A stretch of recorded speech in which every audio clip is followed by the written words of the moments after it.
Le turbocompresseur et la Porsche 911 cohabitent depuis 1974, date de la première 911 suralimentée et qui développait à l'époque 260 chevaux. Depuis, le constructeur allemand n'a eu de cesse de faire progresser la plus emblématique de ses icônes jusqu'à obtenir ce nouveau modèle, une 6e génération qui multiplie quasiment par 2 la puissance de la première dans son indémodable 6 cylindres à plat.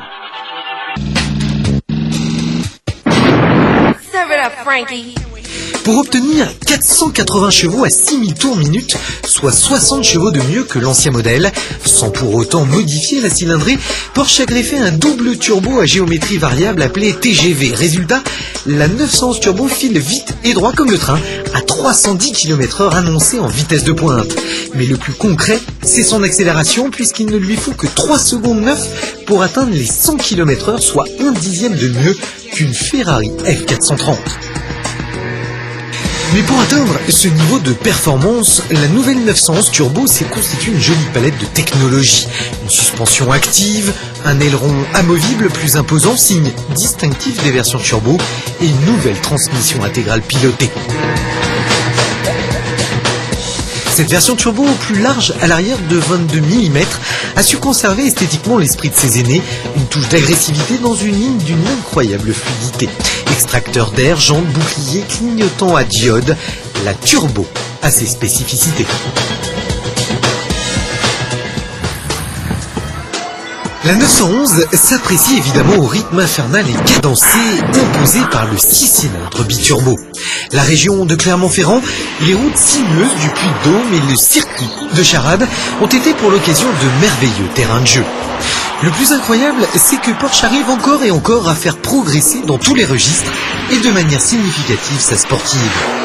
La précédente génération est définitivement à mettre aux oubliettes. Cette ultime évolution, elle, dépasse toutes les espérances. Malgré sa vélocité incroyable et sa bestialité, elle paraît beaucoup plus simple à maintenir. Plus de puissance à maîtriser, oui, mais plus facile à apprivoiser. C'est tout l'art de la sportivité du constructeur allemand. Et puis, il y a ce son.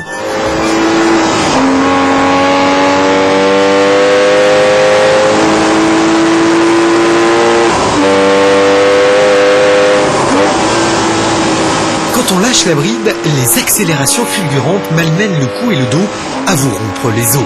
Tant pis, on s'y fait, la turbo c'est du sport et même les 4 roues motrices pilotées ne tempèrent pas assez toute cette férocité. Heureusement ça freine, le diamètre des disques est conséquent, 380 mm à l'avant, 350 à l'arrière. Voilà pour l'essentiel, la 911 Turbo 997 est bien née et pourrait bien par la même occasion faire trembler la concurrence, car à près de 139 000 €, la Turbo ne craint ni la Ferrari F430, ni même la Lamborghini Gallardo, encore moins l'Aston Martin V8 Vantage.